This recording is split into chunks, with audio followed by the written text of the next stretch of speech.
আসসালামু আলাইকুম, সবাই কেমন আছেন? আশা করি সবাই ভালো আছেন। আলহামদুলিল্লাহ আমরা খুব ভালো আছি। তো আজকে 4 দিন পরে ছাদে আসছি। তো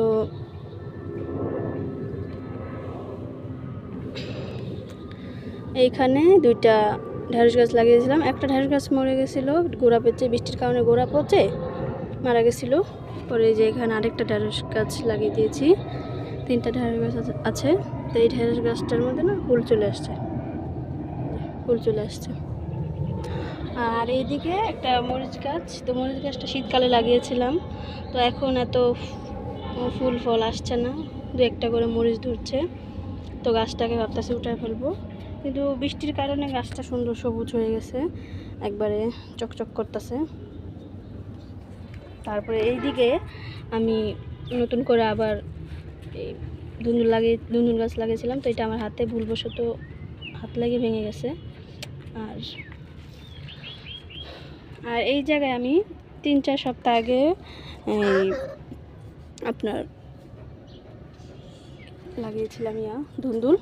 তো এই যে এখানে ফুলও চলে আসছে, কয়েকদিনের মধ্যে না ফলও এসে পড়বে।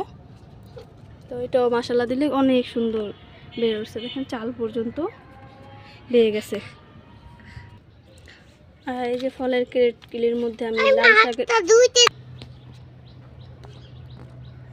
এখানে ফলের ক্রেটগুলির মধ্যে লাল শাকের বীজ ফেলেছিলাম, কিন্তু বৃষ্টির কারণে লাল শাকগুলো মারা গেছে। ছোট ছোট থাকতে বৃষ্টি গোড়া পচে মারা গেছে। তারপরে এই মাটির মধ্যে আমি সবজি মিক্স করে লাগিয়েছিলাম, তো সেইখানে এই কলমি শাকেরও কিছু ছিল, অবশিষ্ট ছিল, ডান্ডা ডোগাটাগে ছিল। তো সেখান থেকে এখানে আবার কলমি শাক হয়েছে মাশাআল্লাহ। দেখেন বৃষ্টির কারণে কত সবুজ কি সুন্দর হয়েছে। তো এটা আস্তে আস্তে পুরা এই ক্রেটটাই ভরে দেয়, ফলের ক্রেটটা। আর এই জায়গাও হয়েছে দেখেন।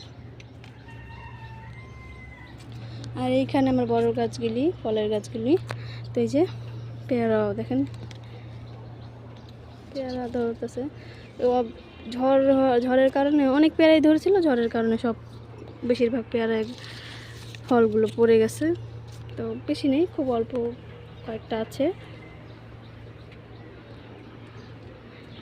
আর এইদিকে একটা পেঁপে গাছ, বড় পেঁপে গাছ আমার। এইটার মধ্যে 2টা পেঁপে ধরেছিল, বৃষ্টিতে এই ঝড়ের কারণে বৃষ্টি এই ফল 2টা পেঁপে ধরেছিল, পড়ে গেছে। আবার নতুন করে না পেঁপের ফুল আসছে, আবার কয়েকদিনের মধ্যে পেঁপে ধরে যাবে ইনশাল্লাহ। আর এই যে আমার লেবু গাছ, তো লেবু গাছে ফুল আসতেছে, কিন্তু কয়েকদিন আগে ফুল এসেছিলো, ফল হয়েছিল, কিন্তু টিকে নেই, পরে ঝরে গেছিলো বেশি পানির কারণে। আবার ফুল আসে, দেখা যাক কি হয়, ফল হয় নাকি। এই যে আস্তে আস্তে নতুন করে ফুলও আসা শুরু হয়ে দিয়েছে। জবা গাছে অনেকগুলা কুড়ি এসেছে, কলি ফুটেছে দেখেন।